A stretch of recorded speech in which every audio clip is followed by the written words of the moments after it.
Okay, so a couple of announcements. The community challenge due this Thursday has been extended to Thursday the 15th. Okay? Just because I love you guys. Everyone is done. There are so many final images. Lots of stuff has already been complete. I love what I'm seeing. This is exactly what I wanted to see. So, it's been extended by a week. Okay? So for anyone who still has time, I mean, if you know me, you know I was going to extend it, but I was trying to be a little bit more rough with you guys. More tough. Why did I say rough? The challenge has been extended by a week. And for those who haven't finished their pieces, please, I will not extend any longer. This will give me time to figure out whether or not my mods will be available to stream with me that day on the 15th. I know that time zones are getting to be a little bit tough for some of them. It's better. It's pretty good the way you pronounce my name. You can say Honeyball. That's the English version. Honeyball. I like the German version. Okay, so a couple of announcements. The rules have been changed in the community. Okay? I'm so sorry. I'm a little burpy today. Sometimes I win, sometimes I don't. And I can't fight it. I'm so sorry. But rule number 8, by recommendation of Tom, so uploading digital traditional single sketches or line art will result in a post removal even if it's challenge related. So before it used to be unless it's challenge related, now it is even if it is challenge related. Do not post one single sketch to be reviewed as if one single sketch is a representation of your entire skill set. It helps no one and it does not help you. Sketch a number of sketches, put them all in one canvas or upload them all together so that we can assess and look at your general issues, whether or not they manifest throughout different instances, across your gallery.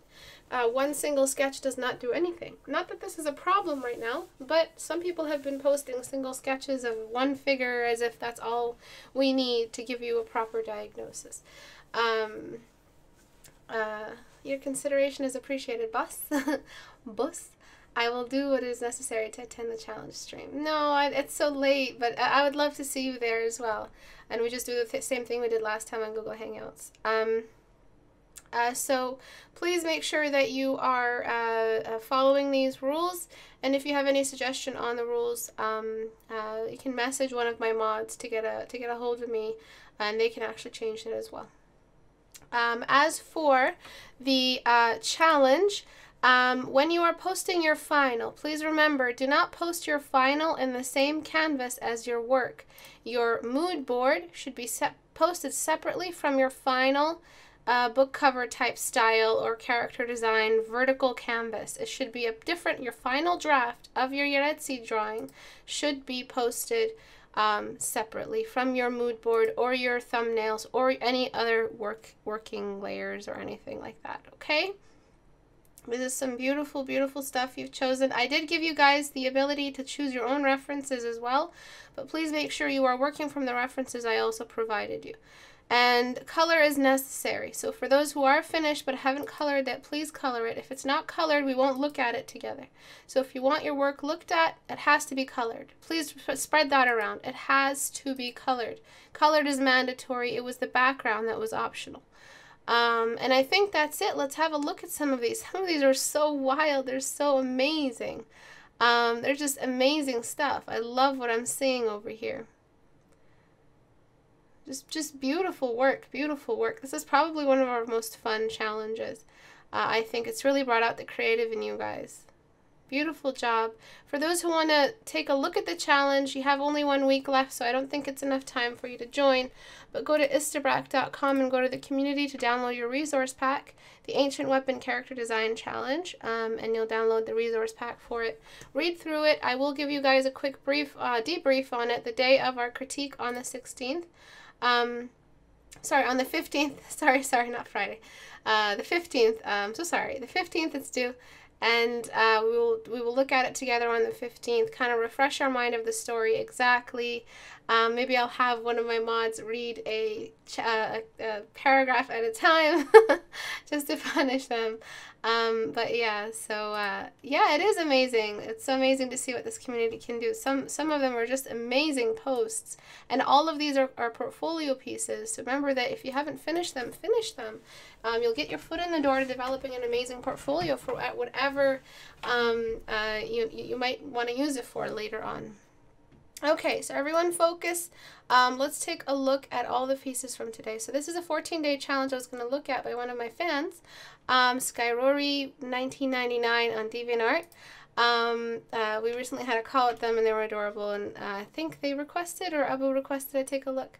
But I wanted to take a look at their 14-day challenge. If you do a 14-day challenge, you most likely will have it looked at by me. You just have to get in touch with me or post it on the 14-day challenge category in the community. To join the community, you just go to, where are you, Istebrak.com, and go to this little icon and then post to the 14-day challenge category. That way I can find it and critique it for you. Okay, let's get started. Which one should I start with? I'll start with the easy stuff first and move on to something else. Okay. So this piece over here is looking a lot like Kylo Ren, and I can't get over it. And it's at this point, any actor who stars in Star Wars becomes officially a trope. That's it. It's done. So their faces become ingrained in the possibility of faces out there. They become one of those landmark faces that, you know, if any other face ever had a small chin and a big nose, officially the Kylo Ren face. So it does look like Kylo Ren, and I know what you're going for, but it is too much masculine for me to get over it. The eyes are too close together, the mouth is too wide, and the nose is too long. Very, very masculine features. This is exactly what we do to a face to make it masculine, to masculinify it.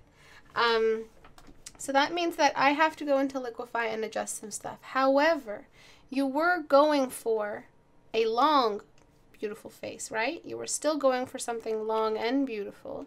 So let's start by establishing a good template for the beautiful and then apply the long later. So all types of faces or conditions applied to the template.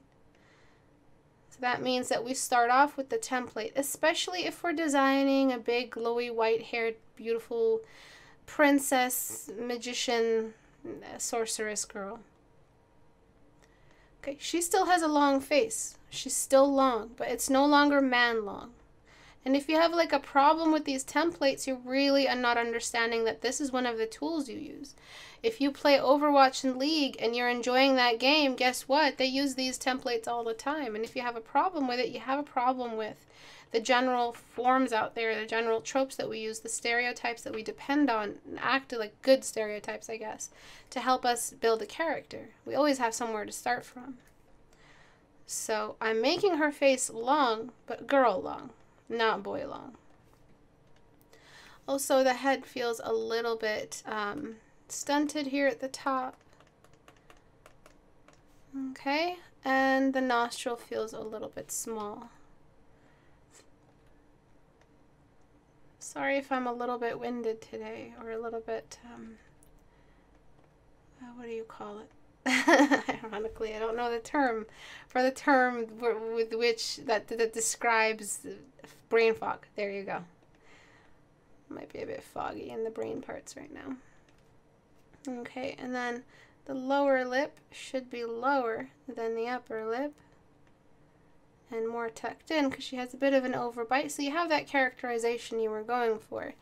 All types of faces are manipulations on the template. Exactly. I love those who are voluntarily writing back to me. You guys are the best. So it's still long, and we can make it even longer. We can bring her eyes closer in together. But before, after. It's still a long face. She doesn't have the width of a male, and the eyes are not closer together. So ever since watching the IT Crowd, or IT Crowd, or wherever, you know that actor for Roy? He's got very, very long face. He's got a very long face with eyes that are very, very close together. Okay? And a kind of a chin that really isn't there. He's got big eyes, which is why some people call this actor cute. And I understand that he's pretty much a very long beauty triangle. But look at the size of the width of his mouth, which is small, but still pretty big for a man. Very, very wide. And this face on a girl would, I'm sorry to say, would be considered quote-unquote ugly girl. I'm sorry, but these are the rules that we work with. But for a man, it's cute. Why is it like that? Why do we have those standards?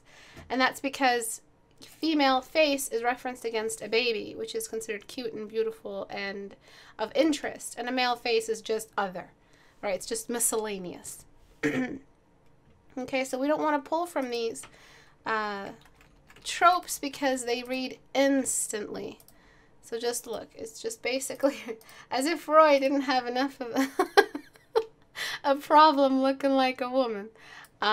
They've pretty much drawn his face. Do you see what I'm saying? Do you see it? Eyes very, very close together. And I could edit his face right now and make him look more like a very feminine woman, which again is very ironic compared to his character. Anyway, I'm sorry. I've just become a fan recently. But do you see what I'm saying here? Very close set eyes, large, long nose. Not large, but large enough. And a very, very large face, a very long face. And we can keep the long, and I can show you how long it is by just doing this. Apart from that, composition-wise, I feel like it's just a study that you wanted to turn into something. So, you know, make a choice. Make a choice. Do you want it to be a study or do you want it to be an illustration? So see how long the face was before, after I scrunched it? So this is Barbie doll. And this is long. And the eyes are still unusual because we don't really have eyebrows or an eyebrow arc. Right, which is very, very feminine. See those little lights under? Very, very feminine face, long. Right, so I have to build a standard for the student to be able to understand what I'm saying. So you still have that very elfish, long, ethereal kind of image, but you just don't pull from these references. There are people that look like this, but we're not drawing people, we're creating fantastical characters. And in our fantasies, everyone is beautiful. Okay? So basically, if anyone ever continues this debate with you, even though you've explained everything as I've explained it, just ask them, in your wildest fantasies, do you still look like this, or would you want to look even hotter? If they say, obviously, in my fantasies, I look hotter, and I've got, like, the perfect body, and I've got, like, the best boobs, then that means that when they're drawing, they are aiming for the ideal. They're just not admitting it because they didn't know what the ideal was in order to draw it, okay? So that's kind of the little way you trap them into their little argument. If in their fantasies, everyone is beautiful, and they can fly, and they got a pet dragon, and they look like a gorgeous Barbie doll, that means that this is why we're, you know, this is true, and this is why we draw characters, protagonists, and stories and characters to look so beautiful. Because everyone is the protagonist in games like Overwatch, and everyone looks good, and everyone is just the best version, because it's a fantasy, it's a story. Okay. Then everything is all over the place today, so there isn't one theme. Okay, so in this piece, the artist describes that they are going for something like, way to trap people, ask if they're pretty in their fantasy. What you did was you used very, very unusual colors.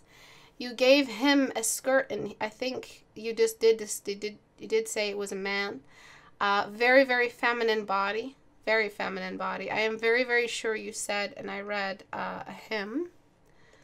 So let me just find it one more time to make sure. Where are you?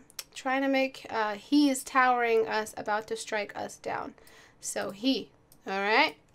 And that's it. So feminine silhouette. Then you've got very feminine colors, meaning bright, saturated. You got pinks and blues. I'm sorry, they're feminine. Really, really happy greens. And then you've got just a bit of little sparkling pixie dust blood just over here. And it's not reading at all like someone is towering over us and they are about to kill us. It just looks like a glamour shot for a very famous female knight in the army. Now, you have one of two options. Fix all these problems to adjust to your original vision, or just inherit a new vision and betray your identity and say, oh yeah, that's what I was intending. So it's your choice which one you want to do, but honestly, a sign of a good artist is that the vision is as you originally, designed it and thought of it, and the picture looks as you originally envisioned, is what I'm trying to say. So how do we correct this? So first we start off by I'm not sure if we can fix the perspective. Him towering over us is 3-point perspective. That means that the character has to be much, much more high. The head has to be smaller, and you're kind of looking at it from the perspective of the ground, like a worm's eye view. So he actually will look like he's towering over us. So we start off with a wash. Okay, and this wash will help dull down all of these really, really pretty, happy colors. Okay, if he's towering over us and it's a dark scene, we use these colors. To look at what happened to the red. Look at what happened to the blue and the green, sorry, and the yellow and the clouds. It looked like a really happy Instagram sunset. Look at what happened to the green. So a color wash is a filter with which you apply a condition to all colors. Sometimes you really have to zone in on some colors and bring them down, like actually bringing in a purple, an extra amount of purple in a new color layer wash to adjust some stuff. But hopefully this, hopefully this will help you. So, just consider the mood of the image. As for the fact that it's a him, well, we have to start here. Okay, well, that was a little bit too much. We really, really just gotta find a triangular width to the upper body and a thinner point for the lower, because we cannot use that hourglass pear shape in any form. There just isn't enough mass in this male body to provide that kind of silhouette. And it's a drawing, so we're exaggerating. And please remember, and write this back to me, everything has some degree of caricature in it. Do you know what a caricature is? It's when you exaggerate those really silly portraits of celebrities. Well, everything is caricaturized, let's say.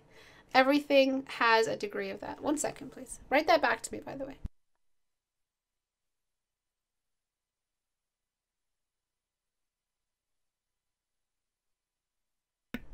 Okay.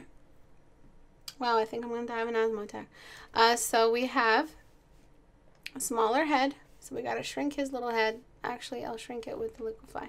With the transform. So before, okay, after. And then we're shrinking the head, just like so. And what that will do is enlarge the upper body. And he'll actually look like, the mountain or a similar character. He'll actually look huge. So actually, let's take a gander at that moment when the mountain crushes that dude's head in Game of Thrones. Mountain crushes head.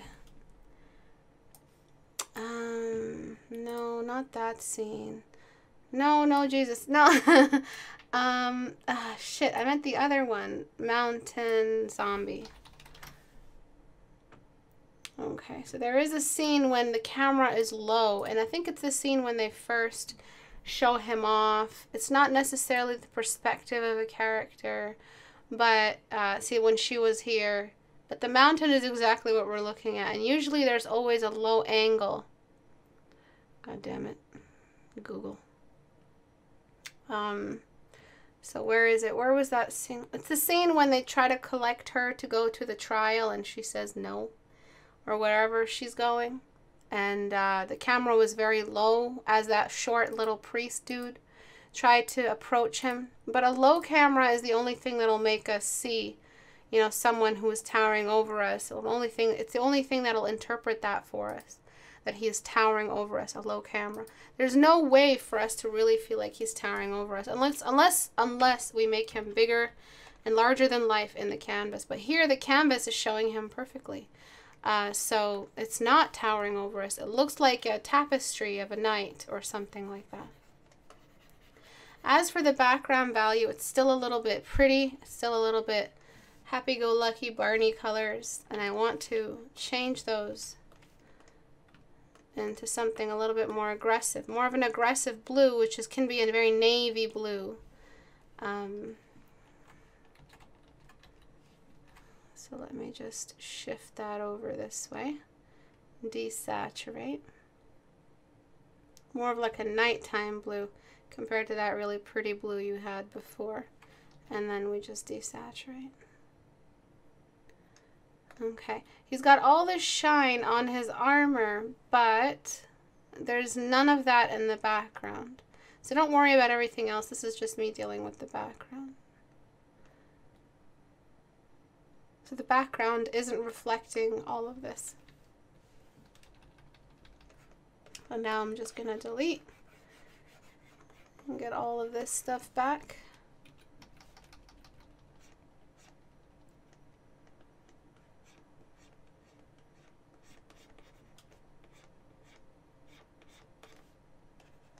No. Okay, so we gotta brighten up the background so that it looks like the time of day and bright enough to reflect all that armor. So not only do you not understand your colors and your color language, you don't know what your colors are saying. You are misinterpreting light environment. You also don't understand silhouettes and gestures. So these are really, really big deal fundamentals you're not understanding here, student. So please address all of that. Okay, so now the time of day is matched. It's a nice, dark, eerie scene. He looks like a very, very dangerous fella. I don't want to make it too bright. Just bright enough that all of that armor is making... I think it was fine where it was. Then we've got the fact that, you know, I'm just going to show you really quickly. It's not going to work. This is not how we do perspective, but as a blueprint kind of thumbnail, I want to show you what that might mean when we have a character that takes up the whole scene. Looks larger than life. I'm sorry, this is not accurate towering, but just imagine he's kind of over you and he's ready to shoot you down. Okay, kind of like larger than life. Of course, perspective means that the armor would be in front of the helmet would be all the way behind, the sword would be bigger, but just to show you. And then after. Do you see that? This is not real perspective, but just as a point of reference. I can't redraw your painting. Alright, so it's just a single standing glamour shot, which is fine. You can deal with that. Any more primary colors might be a problem, but that weird little turquoise in the background is actually doing a nice job of bringing in an intriguing like touch to the color wash. And then finally I would kind of take care of some of the contrast issues. Maybe the armor wouldn't really go that full white. And if it is going full white here, why is it not doing that on his head? Just so you can balance. And why is the sword exempt from any kind of flare or glare, sorry. And side of his armor. All of this over here. No cast shadows anywhere, so there should be some kind of cast shadow. Kind of working on his off his shield or leg or skirt. Okay, just like that. Where else would there be a cast shadow? There'd be a cast shadow just moving around his arm like this. So I'm going to just illuminate this shield, this chest plate over here to go all the way down to the cast shadow, and then outside of that we have the cast shadow, just a little bit more complete. So have a little bit more control over your cast shadows. Don't just make them accidental presence. Your cast shadows mean the world to your drawing basically. And then we've got another cast shadow along with a reflection on this part of the breastplate. So it's just a very, very simple universal reflection. Nothing extreme, but we're using it as a chance to show off some form. And then select inverse. And then apply the cast shadow. And you can do this everywhere else. And then finally, if we were being towered over, so let me do a quick sketch. If it was like a big old monster knight, kind of towering over us, let me just use some black. Okay, so there's our canvas. And there's us kind of saying like, no, please, brother, don't hit me. And then the dude's like, no, I am not your brother. And then it's like a 2-point perspective. So we start off by establishing the fact that everything needs to be 2-point. We've got the breastplate, we've got the sword. We start off with the main kind of scale, like control over the entire image. So the sword, the small helmet, kind of like a sadistic tilt in the head of the dude while he's about to hit you. Maybe he's got his leg out in front and his foot. His beautiful sexy skirt. Sorry, I added a thighs. His beautiful sexy skirt everywhere. He's got his shield. And then there's the dude in the foreground. Actually, his head would be much bigger. So this means that you didn't like map out anything you needed. You know, you didn't actually map out what you needed. It could have been anywhere. You could have used any kind of reference to help you. But this would have been a lot more powerful if you had actually attempted the perspective. So I'm going to try to do it here really, really quickly in Portrait Studio and actually get in the actual pose and just show you how much more mortifying it is to actually, you know, take on that perspective with the same storyline. So, all right, so we're gonna change the camera, and I forget how to turn on the field of view.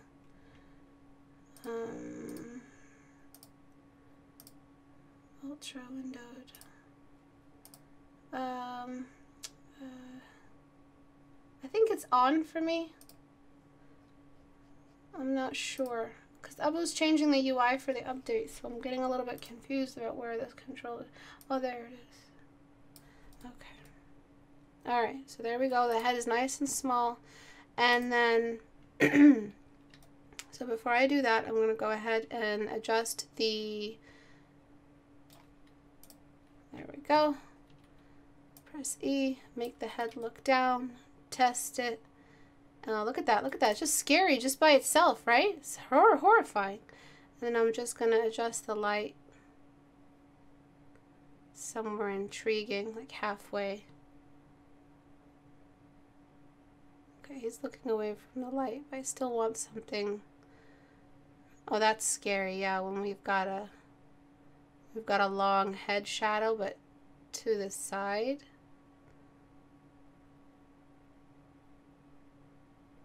Abu, I hate you, and I hate this control, and this better be part of the thing you change. There we go. No, just a little bit. Sorry, I'm really, really particular. Oh! For the love of God Almighty, what the fuck is this? Okay, I'm gonna leave it right there. And then I'm going to, sorry, I've never gotten used to it. I'm used to the sliders. I'm just an old lady. Just give me my thing. And then rotating the leg as if it's on. So he's kind of like, stay down, maggot. And then his knees forward. And this means that he's compensated with this leg. Foot is out, very manly foot. Right? Just like that, kind of always out. And then the sword hand would be a little bit more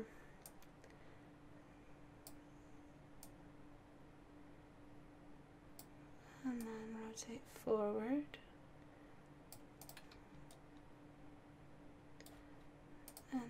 bend forward. If any of the limbs, so I need to talk about people posing with Portrait Studio. If any of your limbs are straight, you're not posing right. Limbs don't like to be straight. Limbs like to use their joints. All right? People don't always straighten their arms unless they're doing some kind of dance or it's deliberate. It looks very gross and deliberate, unintentionally deliberate and ungraceful when arms are straight, when legs are straight. There's always some kind of bend. You see this leg here? It's the stabilizing leg, but it still feels wrong to keep it straight. So always bend it just a little bit. People are always partially in movement, ready for movement, or just reeling from a previous movement. Okay. So to show you the character, I'm just going to place the light in front of them so we can see them. Okay. And then I'm going to move the head out just a little bit, as if he's kind of like raising his chin up so he can see him, and then tilting the head a little. And now he's towering over you. This is as much perspective as you need in a reference. You really don't need much more. The hand, I could continue posing that. This would be the shield hand, so I would just leave that alone. If you want it to be even more scary, a little something like that wouldn't do that much damage. If you want it a little bit more close up, and the canvas size would be somewhere around here. So do you guys have any questions at all regarding this? And when it comes to pieces where you have, and like you've seen a vision and the vision is of him towering over you, don't start drawing. Don't start drawing. I know there's an urge to draw. I know there's this like unbelievable urge to draw when you guys are starting with this idea. And honestly, some of the stuff that you guys say you wanted to do, I don't believe it, because I don't really see that that's, how could you have gone straight into a stand-up portrait like this with the curves and stuff if that's what you originally intended? Like, I like to believe that we all have an ability to listen to our brain when it starts off with a vision that we can't really undo. That vision will just seep into what we've tried to paint that is not similar to the vision. Do you understand? So your name, so your painting isn't going to look like you envisioned it unless you're planning for that. You're not going to accidentally make it happen. It isn't just going to work on its own. So it's not going to work on its own. Plan your studies, and if you ignore your vision, it'll seep in, and I really don't think you guys had a vision, because your brain would fight you until you brought that image to life if there was an image in your mind that you really had to create. You're giving us a female silhouette. If we were to, listen, if we were to make a white background,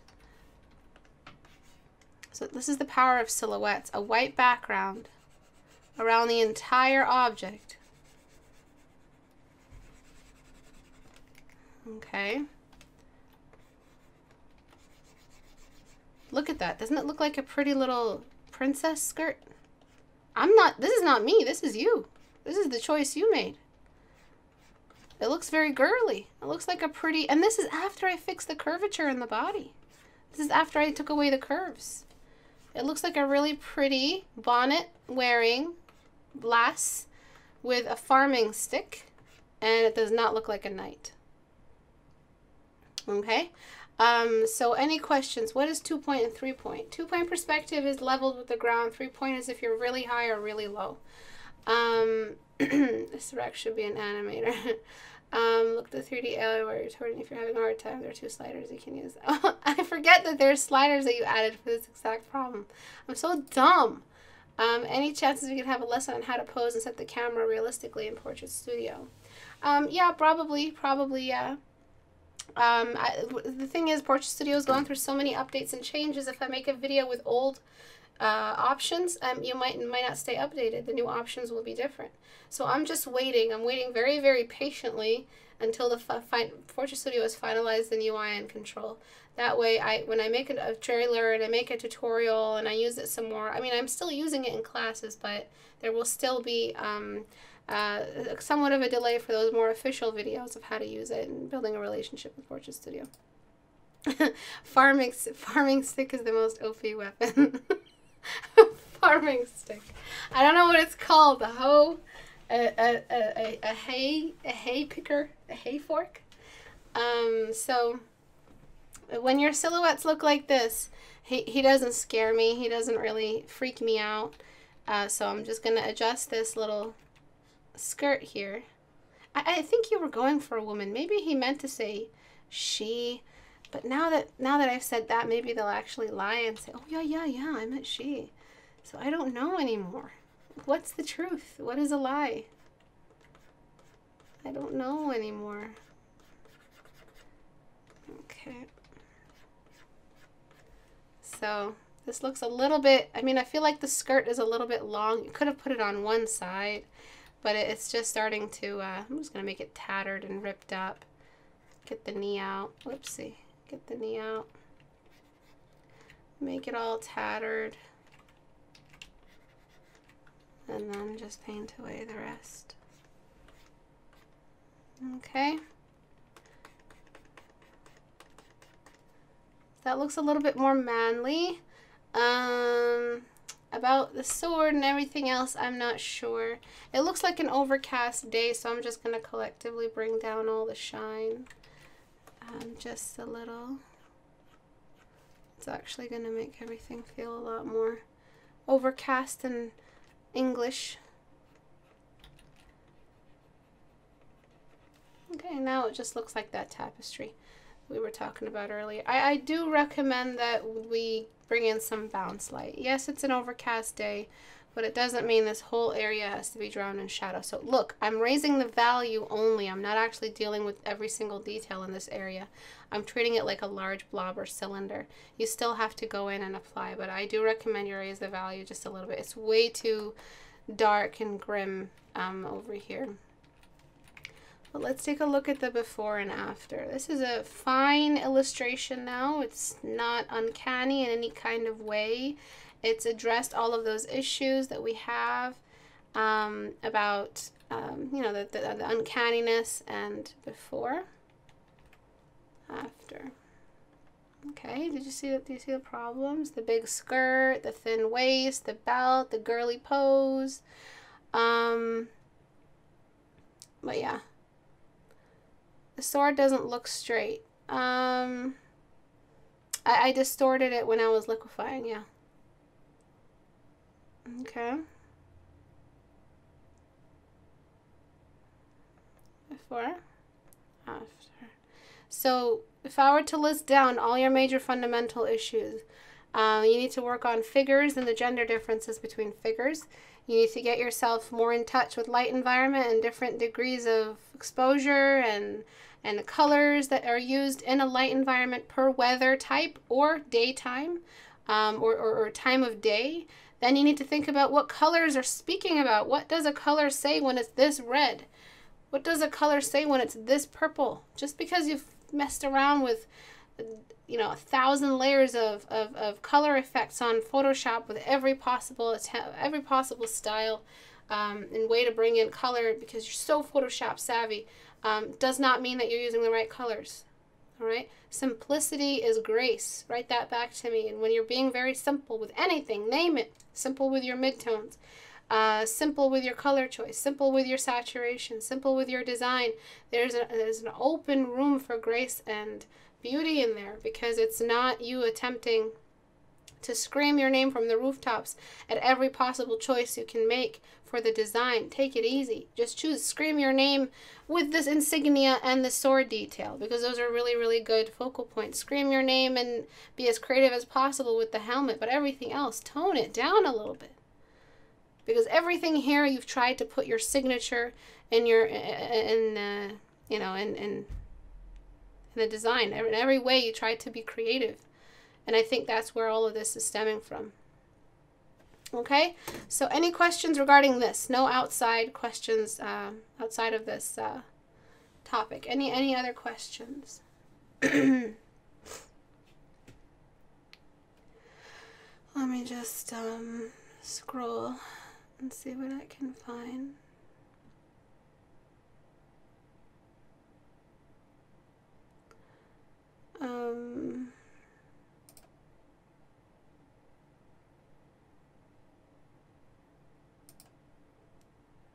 I don't know. I'm just going to scroll back down.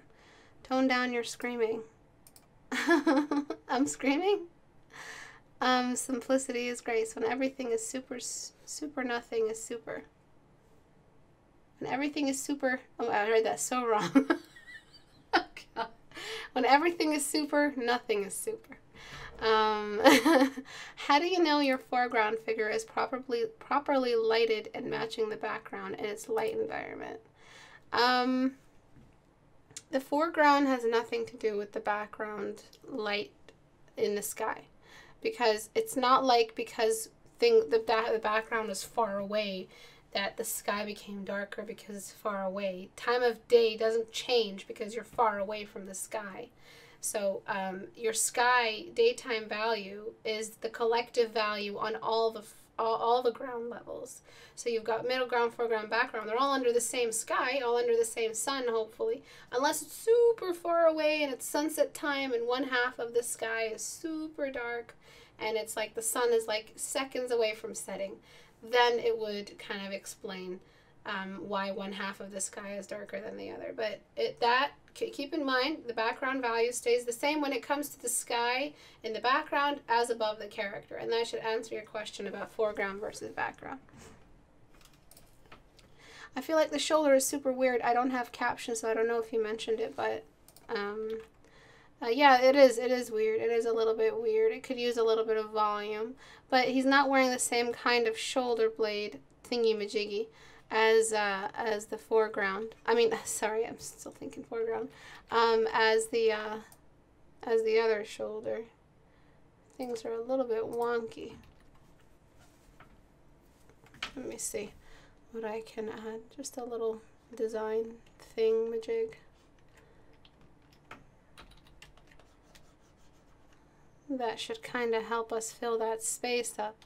And then his head that's tilted down. But again, this is a glamour shot, a tapestry of this famous night from history that slayed. I'm not going to say it. Okay, so just going to give a random little thingy-majiggy over here just to complete something. Yep, so I agree. It definitely needed to get fixed here. Let me just clean this sleeve up. Okay, before, after. Oh, you were quoting me. How curvy is a box allowed to be? I know what you mean by box. Oh my god, no you're not. I feel like the shoulder, how do you get the foreground? I think that's it, right, for you guys' questions? Would making the lower part of his body darker make him look more towering? No, there's nothing else you can do to make him tower other than restarting the whole painting. You can make him tower very, very simply. Do you see how basic this framing is? Do you see how boring this, I mean, it's not boring, it's just neutral, let's just call it. I'm calling it boring because I have an attitude. But this is just neutral composition. Character, filling the canvas. Very, very symmetrical, very holy style of composition. And the characters in, you know, perfect crosshairs with the background and the canvas. The length is very, very long. The stage is very flat. You might as well have a theater stage and some seats because this is all not cinematic. Okay, he might as well be standing here with a badly painted backdrop and some really, really lame props and probably some ocean and someone peeking from the sides, okay? All right, everything here is here. But you're rendering everything so well as if it's an illustration. Your value is intact. You've brought in a candle. You've showed a candle castle. You've showed depth in the background. So this isn't just a stage. These are lands. And you had a camera, and you still staged him like he was on a theater stage. Why? You had a camera. You could have lowered the camera. You could have raised the camera up. Look at the castle. This isn't just a backdrop, you know, painterly stage backdrop for a play. This is a full-on world you've made. And it's still not reflecting the perspective that we're supposed to have if we were standing beside him as the short, towered upon character or viewer.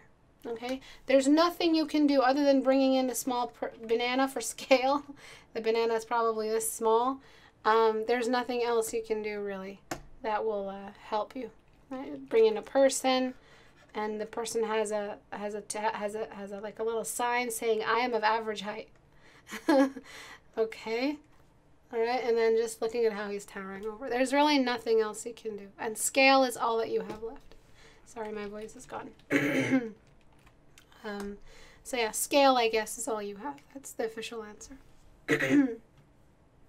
How much can we push the waist for males? Let me see. Treasure Planet main character. I think he had a pretty thin waist. Am I thinking of someone else? I am thinking of someone else. It was a Disney character with a super, super thin waist. He was a male. And he just had a really, really thin waist. I'm not sure where. But his waist was as thick as his hips. So look at this character. Very, very thin waist, but wide hips. That's the point, the curve for the female. You can't undo this. But when it comes to male, the hip width, remember this is a good, hip width should be waist width. Okay? That's the rule. You can make it as thin as you want as long as the hips are that thick. Let me close this and then finish off. I might not have time for everyone's piece today. So this is a 14-day challenge by one of our viewers. And you have too much contrast. And though I don't encourage using value sharing around the nose, sometimes we do have just a little bit of an indication that the sides of the nose are not facing up as high as the tip of the nose. So, I'm so sorry, my voice is done. So contrast goes all the way down. This means darker highlights and lighter shadows.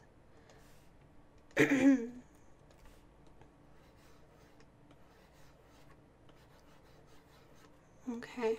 And then we have some more blocking in, so we're blocking in the sides.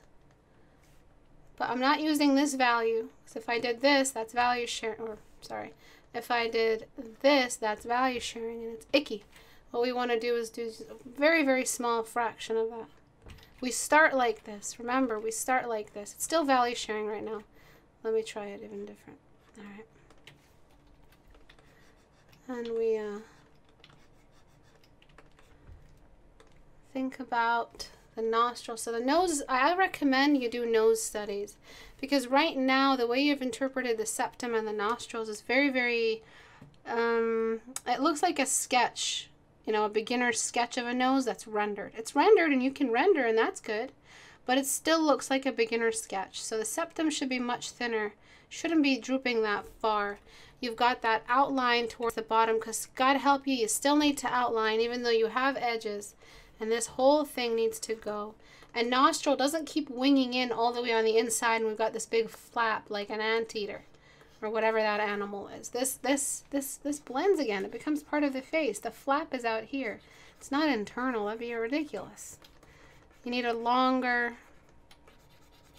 range for the radial value.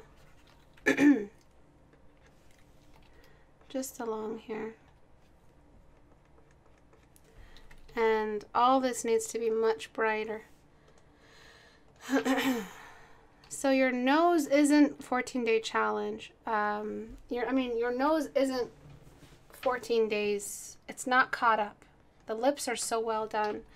The eyes are very, very well done. But the nose isn't caught up with the rest of the face. And it's holding it down. You may think you've gotten away with it, but you haven't.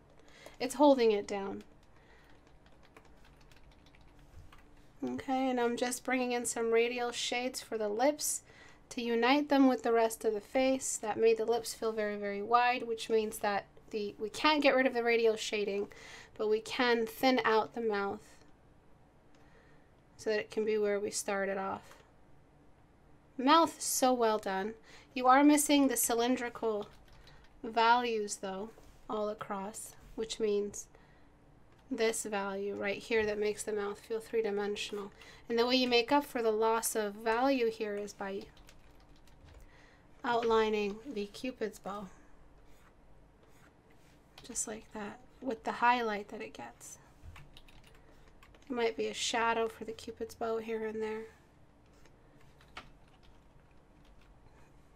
Okay, so you see that? We need that shadow on the halfway mark for the upper lip, because it just doesn't work without it. A lip is a cylinder. We also need it for the lower lip as well.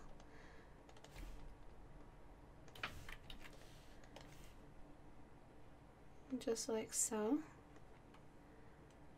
Okay, so now we have a concrete blocking in applied to the nose.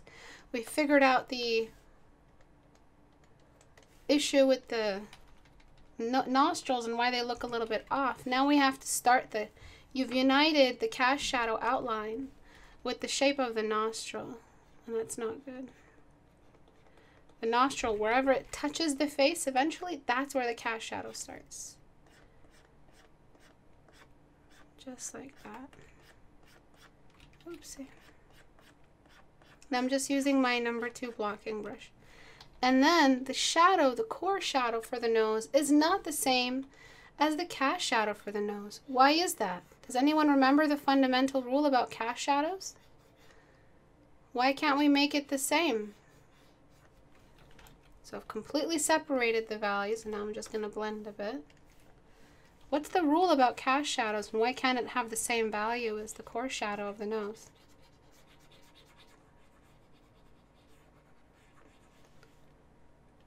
And then finally, I'm going to get a new layer. Feed is all the way 100% black. Opacity is all the way down. And I'm going to throw in value number 1, number 2, number 3, number 4, darkening as I go in. 1, 2, 3, 4. And then using my number 2 again. And then just deleting. Objects belongs to the object receiving it. Exactly. Cast shadows belong to the object receiving the cast shadow. That means that if the upper lip is light, the cast shadow also has to be light, which means that it is not sharing the same value as the rest of the nose. Good job. There is a bit of a wing down here sometimes. Just a tiny one. A bit of a wing down here. And we've got the rest of the Cupid's bow to apply. And I think you have way too much bounce light. I think you're depending on soft brush and bounce light a lot. You use your soft brush a lot, and it's not an accurate amount. It's really not. Then there's the cast shadow of the septum. And you should have a much more, accurate nose this way. And then there's all this. So let me darken. There's all this excessive bounce light you have everywhere. We gotta clean up. You're bouncing light too much. Where you can bring in bounce light is just out here. A strand or two of paint. It's not a lot.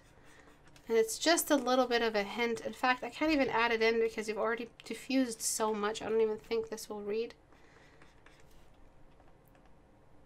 I think it's already so light in that area. And then there is the fact that your cast shadow is,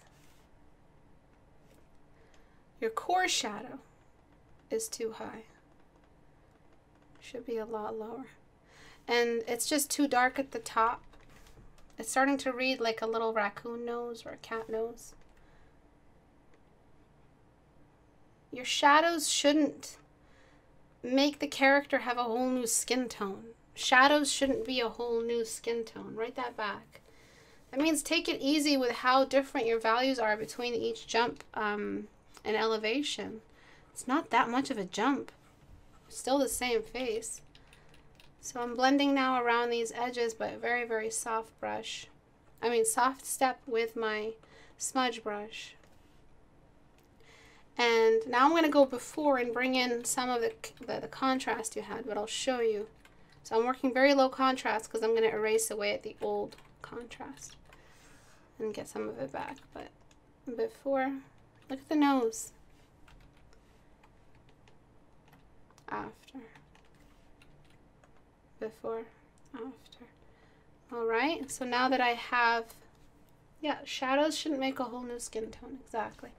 So I'm going to bring back the most important dark spots, starting with pigmentation or dark spots that happen naturally. So that's lash line and pupil and eyebrow.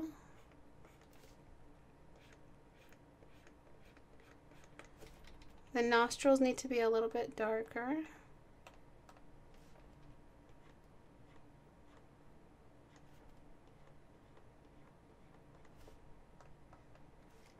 Okay, and then the lip corners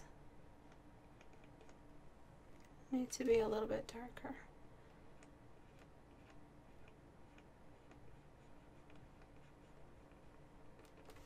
All right, and then I'm just going to smudge.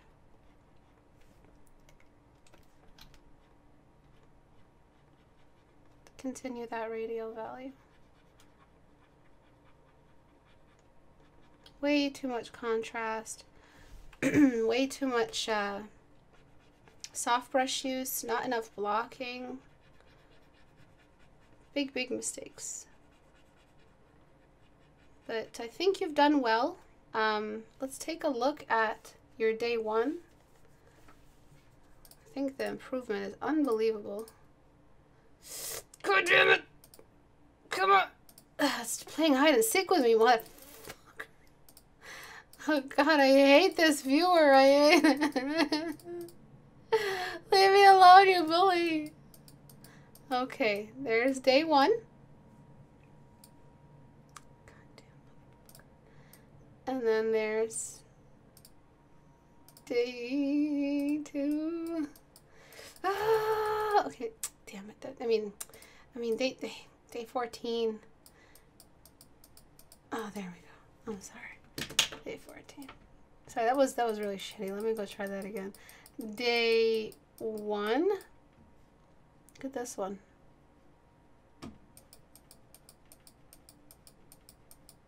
Day 14. Wow. Holy crap. That is a lot of improvement. But I want you to keep going. Okay? I know I should just bring it into Photoshop, but I don't want to have to bring it into Photoshop. Alright, and then I'm going into the brightness of the nose for some contrast. Brightness under the eyes. Trying to preserve as much of the anatomy as possible. Under the eyebrows, on the forehead in one big shape. So you still have some leftover fundamental issues to address, and I think outside of these you've done wonderfully. Okay, so don't put so much darkness, because look at how it looks like she's got black eyeshadow on.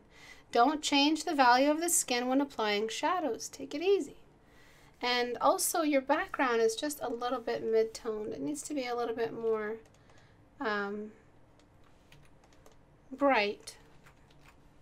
And it might help you figure out exactly what value you're working from for her. And then there are the contrasts that we have to bring in manually. We can't erase away at the old ones, and these are the ones that are kind of more important ones, which are hydration, oil,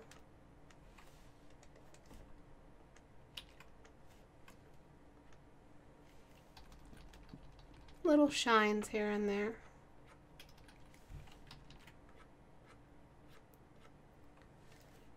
Okay, the oil around the T-zone. Shine around the lips and the Cupid's bow tips like that. And then blend away. These don't extend. These are just small little areas of highlight. You blend away. You don't extend to make them match. You blend. Okay? And there's the fact that the forehead doesn't really share that much space with the rest of the face, so we have to create these borders. You don't have any temples. Way too much bounce light. Way too much soft brush use. Bad, bad, bad. But I think we've gotten pretty much all of these issues.